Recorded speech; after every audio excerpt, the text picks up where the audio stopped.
If you've ever cut out an image in Photoshop and tried to blend it into a different photo, then you might have had some problems making it look realistic. In this tutorial, I'll share some easy ways to blend the color and exposure of your cutouts into a new background with Photoshop. So let's get into it.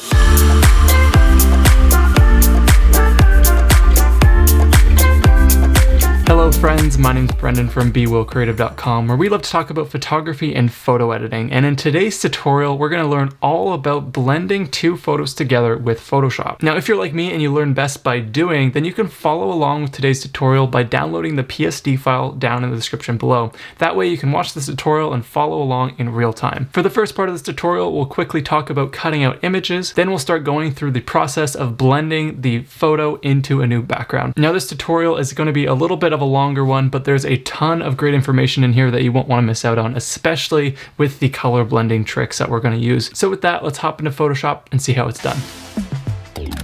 So the two photos that we'll be working with today is this girl sitting on the fence and this other image of the Tetons and a nice barn and that kind of thing. So the idea here is we're going to have her sitting across the front and we're going to blend this image into the background. Now the first thing you have to do when blending two images together is you obviously have to cut out your subject. And in this case, that is this girl and the fence. So there are a bunch of different ways to remove backgrounds in Photoshop, and I've talked about them in other tutorials on this channel. However, for this example, since we want to be nice and specific and there's a lot of interesting edges that we need to follow around, the easiest way to do that is with the pen tool. Now, I'm not going to get too in-depth with the pen tool in this tutorial. However, if you want to learn more about how that tool works, then make sure to check out my previous tutorial on the 4 best ways to cut out images in Photoshop. You can find that down in the description below. Now, to give you a quick overview, here's how we can cut out this image using the pen tool. We'll first grab the pen tool by pressing P, or you can find it right here in the toolbar. We'll then make sure that it's set to path, and then we can just go along the edge of our image by clicking and dragging. So let's just start right here along her leg. We'll just click once and it adds an anchor point. If we click again, it's going to add another anchor point. But the problem is it doesn't really curve the line. It just creates a straight line between the 2 points. So undoing that, how can we make that curve along her leg? When you click and add a new anchor point, you can just click and drag and it's going to curve that pen path so then you can get it to go along a specific edge. From there, you just rinse and repeat the process, adding more and more anchor points around all the edges of your photo until you've cut out your image. So let's just quickly go along the edge of her shirt here to give you an example. I'll hold Alt or Option just to move this control arm over, and then I can add an anchor point right here, click and drag, hold Alt or Option, move the control arm, click and drag, add another anchor point, click and drag, and so on and so forth. And you want to go right along the edge of your subject, maybe even a little bit inside, so then you don't end up with any fringing afterwards. Now at this point, you're starting to get the idea of how the pen tool works in a nutshell. And for this photo, there's obviously a lot that we need to cut out. So to save you some time and not take up too much time in this tutorial, we're going to jump ahead to when this is complete. If you're following along with the PSD file, then you'll already have a cutout version of this girl ready to go that I've left in there for you. Now we've jumped ahead, our cutout is looking good, and if you're using the PSD file right now, this is what you'll have going on. Now what we want to do is add our background into this image. So going over to our mountains photo, I'll just grab my move tool by pressing V and then click and drag it up into my other project and down into this image here. I can then just adjust the transform box by clicking on those corners and dragging outwards. And I actually want to flip the barn so it's on this side of her. So what I'll do is press Command or Control T, right click, and then go to flip horizontal. That's going to flip the image the other way, and that looks a little bit better for me. Now in this case, if I scaled this up a ton, the size of the grass isn't really going to work with the size of our subject in the fence posts and things like that. So what we'll do is actually leave this a little bit smaller in the background like so, and then we'll add in some different grass down here. So just committing to that for now, I'll then drag that underneath my background layer, which is the girl. So something around here looks okay to me. I kind of want this big mountain to be in line with her. Then I'll just hold the Shift key and stretch it upwards like so. Maybe stretch it out a little as well. And that looks pretty good to me. Now I'll quickly take a moment to just call this layer to mountains and this layer to girl. Now obviously we need to fill in the rest of the canvas here, and the easiest way to do that is by just grabbing our rectangular marquee tool like so, selecting our mountains layer, and then dragging a selection around that lower section of the grass, something like this, and then pressing Command or Control J to duplicate that selection area and put it onto a new layer like so. Now we can grab our Move tool by pressing V, and then we can reposition this into a new part of our photo. I'll scale this up and then hold Shift and drag down just to stretch it out. So scaling and stretching until you can fit that grass into the new area like this. I'll click the checkbox to commit to that. Now I'll just call this to grass extension. Now what we're left over with is this harsh line right along the selection area that is left over from this layer. So we need to blend that into the grass. Now when I'm working with grass, I actually like to use a grass brush on a layer mask. So then there's actually grass shaped brush strokes on the grass. It gives it a bit more of a realistic look. Now I've already imported a grass brush pack that is totally free, you can find online, and I'll leave a link for that down below if you'd like to download it for yourself as well. So accessing that grass brush tool, I'll just go down here to grass brushes, and then I'll just select this one right here. Now, since I just want to mask out this harsh edge, I'll select my grass extension layer and add a layer mask like so. Make sure black is set to my foreground color, and then I can just start to paint over the edges of that layer to help it blend into the other grass. Now the problem here is that zooming in, you can see how it has this harsh edge. So what we can do is add a Gaussian blur to it. With the layer mask selected, we'll go to Filter, Blur, and Gaussian blur. Now just adding a very small pixel radius, it starts to blend in that harsh edge, but still has that grass-shaped brush adjustment to give it a more realistic blend. I'll click OK, and now that looks really nice, and our grass is well blended into our background here. With that, I'll shift click both of these, press Command or Control G to group them, and I'll call this to background. Now that we have our background sorted out, it's time to start blending these two photos together. Now, when you're blending an image, you have two options. You can either blend your subject to the background or the background to your subject. Whenever I'm making composites like this, what I like to do is blend the smaller piece of the image to the larger piece. So in this case, our subject is the smaller piece while our background is a larger and more significant part of our photo. So it'll be a little bit easier just to blend our subject to the background here. Now, when you're blending one photo into another, there are three things that you need to consider.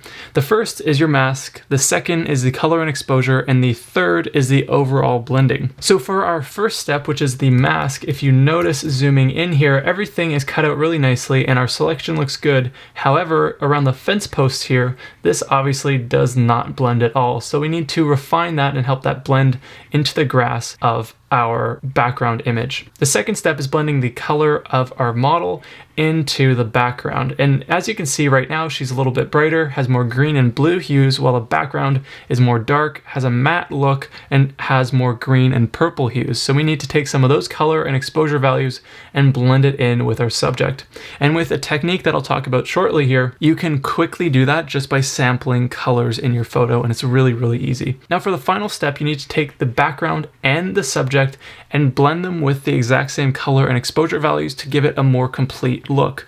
So that basically comes down to general photo editing and basic color adjustments. So to start things off, let's go with step number one, which is refining our mask. So clicking on our girl mask layer here, I'm just going to zoom in and we want to refine these fence posts. Once again, I'm going to use the same grass brush as before and have black set to my foreground color.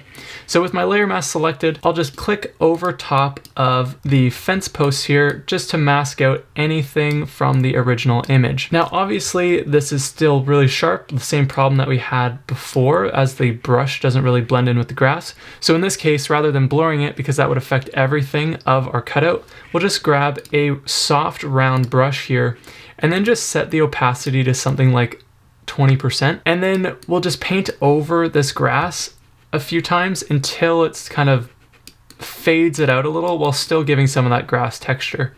Kind of like this, looks good to me. And now you're still getting a bit of that grass shape without it looking super sharp. So with a lower opacity, the masking adjustment isn't as obvious and it just blends things together a little bit better. So now looking at the two posts here, they blend pretty well, and I'll call that good enough for this photo. If you're working on your own photo, then you'd want to go through your whole image and make sure that your selection looks really nice and that you don't have any leftover fringing or areas that you need to cut out that you haven't already. You want to make sure all of that is set up and ready to go before you do your color and exposure adjustments. Now for step number 2 is the color and exposure adjustments. And we can do a lot of this using the curves adjustment layer. So selecting the curves adjustment layer, we'll place it above our girl layer, and I'm going to add a clipping mask like so. So that means it will only affect the girl and not the background. A trick that you can use is using these eyedropper tools. You can actually sample different colors within the background to then apply onto your subject, which is the clipped layer here. So the first thing you have to do is start by double clicking on each of these to sample a color value. So double clicking on the shadows, which is the one with the dark tip here, I can go and sample the darkest part of the background. So in this case, something like this looks good to me, but the problem is right now it's selecting white. Even if I click anywhere, it just selects white. And that's because my layer mask is selected. So pressing cancel, making sure that the icon is selected, double click on that. I can now do the same thing again, double clicking on that shadows eyedropper, and then I'll go and sample that dark color here, and notice how I'm now sampling a dark brown. I'll then click OK. And then I'll be asked to save the new target colors as default, which means these colors will be added to all of your curves adjustments that you use in Photoshop. It's up to you whether you press yes or no, but for this example, I'll just press yes just to make life easy for me. If you wanted to reset this back to normal, just remember the shadows is black, midtones is middle gray, and the highlights is just white. So it's very easy to reset later on if you need to. Doing the same thing again, double clicking on the midtones, I'll then go and sample a middle area of the photo. So basically a color that's not quite a complete shadow, not quite a highlight, but something in between. So right along the cliffs here looks good to me, and even looking at our color, it's kind of in the middle of the range anyways. So clicking OK, press yes, that looks good to me. And then lastly, go to the highlights, double clicking on that, and I'll sample the brightest part of the photo. So something right around here looks good to me. And then I'll click OK.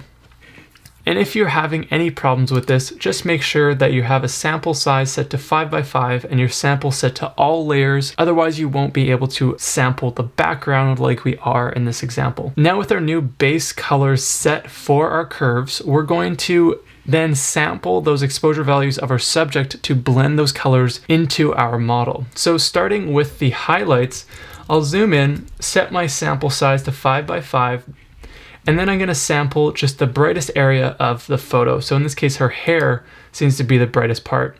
Notice how now everything becomes a little bit more red, and it's already changed how that cutout looks. And that's because it was using those orange hues from the highlights before and now blending it into our cutout. So let's do the same thing again, this time with our midtones. Going to the midtones, we can sample anywhere on your subject or your cutout. And for this example, let's try sampling some of the wood here. And now that adds a little bit of purple, and that looks pretty good to me actually. And like I said earlier, there's a lot of purple in the background, so it's nice to see that popping into our cutout as well.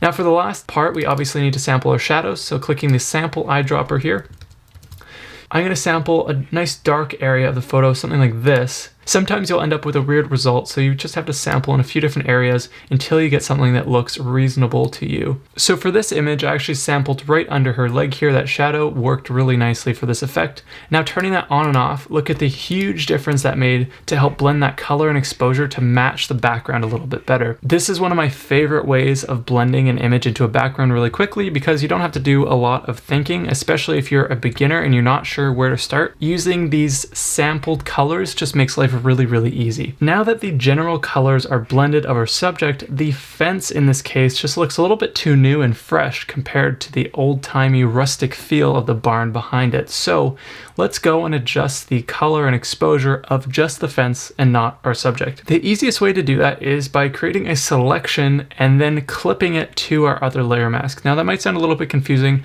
but stick with me here and it'll make a little bit more sense. So clicking on our girl layer here, I'll then grab my quick selection tool and make sure that it's set to new selection. I'm then just going to paint around everything on the fence. It doesn't have to be exact, just around the fence, but not selecting our girl at all. So just painting around here like so.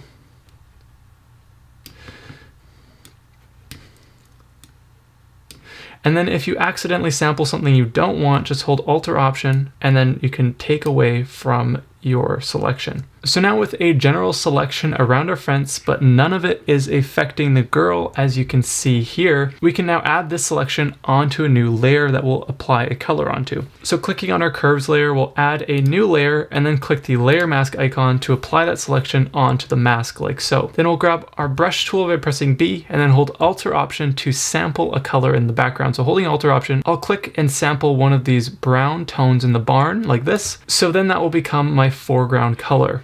I'll then hold Alt or Option and delete to fill that layer with my foreground color, and it fills in our layer mask area. Now the problem here is that obviously it's affecting everywhere that we just selected, but we want it to only show up on the fence. So what we'll do in that case is right click and then go to create clipping mask. That's going to clip it to this layer mask. So now it doesn't affect our subject, but it's still affecting our fence. Now at this point, obviously this does not blend at all. So we'll make this color blend into our fence a little bit better by using the color blending mode. With our layer selected, go to normal and then down here to color. And then that just desaturates it and adds some of those brown hues into the darker tones of the fence. Now at this point, it's still looking a little bit too bright. So we'll add a curves adjustment layer, add a clipping mask like so.